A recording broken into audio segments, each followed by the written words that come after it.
मुअज़्ज़ज़ नाज़रीन, अस्सलामु अलैकुम वरहमतुल्लाहि वबरकातुहू। आज मैं आपके सामने एक इंतहाई अहम और ज़रूरी मसले की जानिब रहनुमाई करने के लिए हाज़िर आया हूँ। हज़रात गिरामी, तिरमिज़ी शरीफ की हदीस है।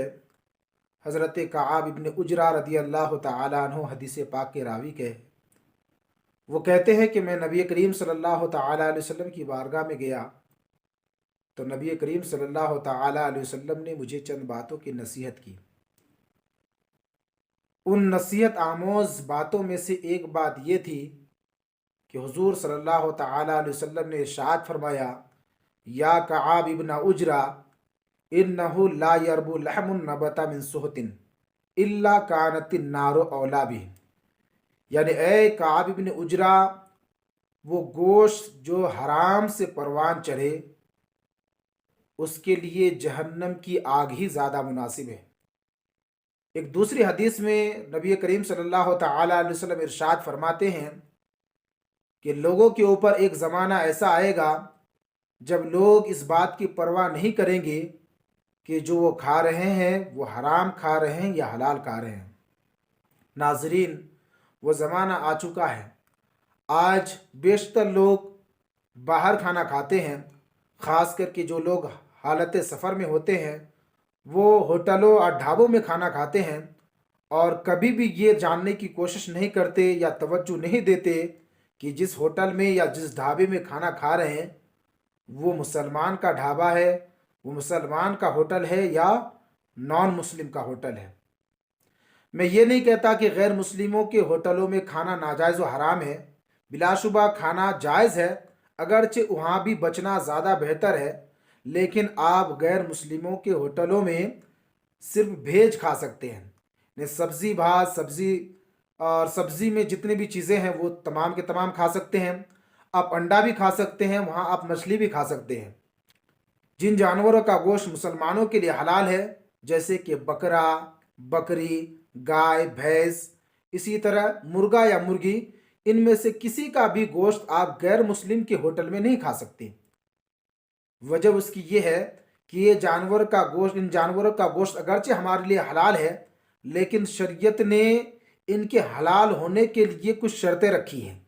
यानी शरीयत के तकाजे के मुताबिक अगर जानवर को ज़बह किया जाए तब जाकर के गाय या भैंस या बकरा या बकरी या मुर्गा या मुर्गी का गोश्त हमारे लिए हलाल होगा। और अगर शरीयत के तकाज़ों को मलहूज़ ना रखा जाए तो ऐसी सूरत में इन जानवरों का गोश्त भी हमारे लिए हलाल नहीं होगा। शरीयत मुतहरा के मुताबिक जानवर का गोश्त हलाल होने के लिए ज़रूरी है कि ज़बह करने वाला मुसलमान हो और ज़बह करते वक्त वो बिस्मिल्लाह अल्लाहु अकबर पढ़े। इसी तरह कम से कम 3 रग काटे और ज़बह करने वाला अक्ल व शऊर रखता हो। अब देखिए, गैर मुस्लिमों के होटलों में जब आप खाना खाते हैं, गोश्त खाते हैं, तो क्या उनमें उन होटलों में ये शर्तें पाई जाती है? हरगिज़ नहीं पाई जाती। जो ज़बह करने वाला होता है वो लामुहाला कोई गैर मुस्लिम ही होता है।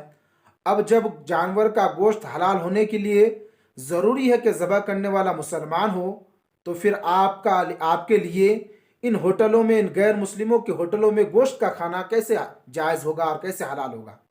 आज बेशतर लोग, मैं देखता हूँ, मुझको इस्लामपुर जाना हुआ, मैं ज़मीन की रजिस्ट्री के सिलसिले में इस्लामपुर गया हुआ था। वो रजिस्ट्र ऑफिस के सामने जितने भी होटल है मैंने देखा वो सब के सब गैर मुस्लिमों के होटल है और वहाँ लोग सब के सब मुसलमान और नमाजी, मुत्तकी, परहेजगार, हत्ता के कम ख़ानदा उलमा इकराम भी कुछ वहाँ पहुँच जाते हैं और जाकर के उन होटलों में गाय का गोश्त, बकरा का गोश्त या बकरी का गोश्त या मुर्गा या मुर्गी का मुतालबा करते हैं।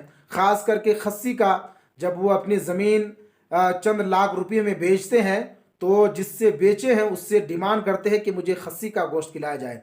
और उनके जहन में ये बात नहीं उतरती, उनके जहन में ये ख्याल नहीं आता कि हम ये जो गोश्त खा रहे हैं ये तो गैर मुस्लिम का होटल है और गैर मुस्लिम के होटलों में मज़बूहा जानवर, यानी जिन जानवरों को ज़बह करने के बाद हमारे लिए हलाल होता है, गोश्त हलाल होता है, اس کے لیے ضروری ہوتا ہے کہ وہ مسلمان ہو، اور یہاں کوئی بھی مسلمان نہیں ہوتا۔ بہت سارے لوگ کہتے ہیں کہ یہ جو گوشت خرید کر کے لاتے ہیں یہ لوگ غیر مسلم ہوٹل والے، یہ کسی مسلمان ہی کی دکان سے گوشت خرید کر کے لاتے ہیں۔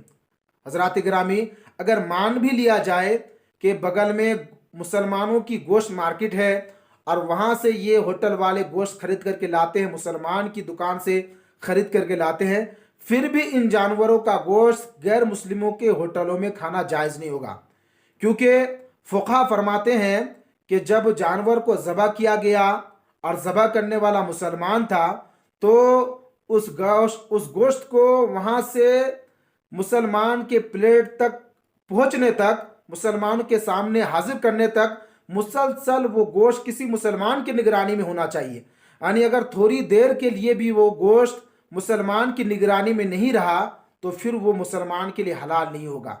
اب دیکھیے، آپ جن جانوروں کا گوشت کھاتے ہیں، کھسی یا گائے یا بھینس یا مرغا یا مرغی، جو آپ غیر مسلموں کے ہوٹلوں میں کھاتے ہیں، اگر مان بھی لیا جائے کہ یہ لوگ کسی مسلمان کی دکان سے گوشت لے کر کے آتے ہیں، لیکن لانے والا تو غیر مسلم ہوتا ہے، لانے والا غیر مسلم ہوتا ہے، پکانے والا غیر مسلم ہوتا ہے، اور وہ ویٹر جو گوشت آپ کے سامنے پیش کرتا ہے، جو کھانا آپ کے سامنے پیش کرتا ہے، وہ بھی غیر مسلم ہوتا ہے۔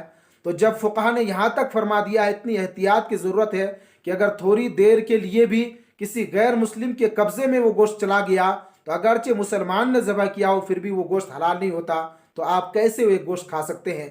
میری ان باتوں کو آپ توجہ کے ساتھ سنیں، اس پر عمل کریں۔ کبھی بھی کسی بھی غیر مسلم کے ہوٹل میں اگر آپ کو کھانا کھانے کی ضرورت پیش آئے تو ہرگز آپ گوشت نہ کھائیں، نہ گائے کا گوشت کھائیں، نہ بھینس کا گوشت کھائیں، نہ بکری کا گوشت کھائیں، نہ مرغا یا مرغی، یعنی جن جانوروں کو ذبح کیا جاتا ہے ان میں سے کسی بھی جانور کا گوشت نہ کھائیں۔ کھانے کی ضرورت پیش آئے تو ایسی صورت میں آپ سبزی بھات کھائیں، آپ مچھلی بھی کھا سکتے ہیں، مچھلی کھائیں، انڈا کھائیں، یعنی جن جانوروں کو ذبح کیا جاتا ہے ان میں سے کسی کا گوشت نہ کھائیں، بلکہ آپ بھیج کھائیں۔ ان دکانوں میں جا کر کے آپ کہیں کہ ہمیں بھیج جو نہ کیا پیش کیا جائے، بھیج دیا جائے۔ حضرات گرامی، رسول کریم صلی اللہ تعالیٰ علیہ وسلم کی حدیث میں نے سنا دیا، آج لوگ بے احتیاطی برتتے ہیں، اگر اسی طرح بے احتیاطی برتے جائیں گے تو کل قیامت کے دن پکڑے جائیں گے۔ رسول کریم صلی اللہ تعالیٰ علیہ وسلم نے جو فرمایا کہ جو گوشت حرام سے پروان چڑھے، یعنی حرام کھا کر کے آپ کا گوشت پروان چڑھا، آپ کے اعضاء کی افزائش ہوئی، تو اس گوشت کے لیے، آپ کے جسم کے لیے جہنم کی آگ ہی زیادہ مناسب ہے۔ لہٰذا جہنم کی آگ سے اپنے کو، اپنے گھر والوں کو، اپنے رشتہ داروں کو بچائیں، اور کبھی بھی غیر مسلم کے ہوٹل میں جو نہ کہ آپ جانوروں کا گوشت ہرگز نہ کھائیں۔ میں نے یہ تمام باتیں جو نہ آپ کے سامنے رکھ دی ہے۔ اگر آپ کو حوالہ جات کی ضرورت ہے اور آپ قلبی اطمینان چاہتے ہیں تو ہم اسی چینل کے ڈسکرپشن میں ان تمام باتوں کو بحوالہ پیش کر دیں گے، آپ وہاں جا کر کے ملاحظہ کر سکتے ہیں۔ وآخر دعوانا الحمدللہ رب العالمین، السلام علیکم۔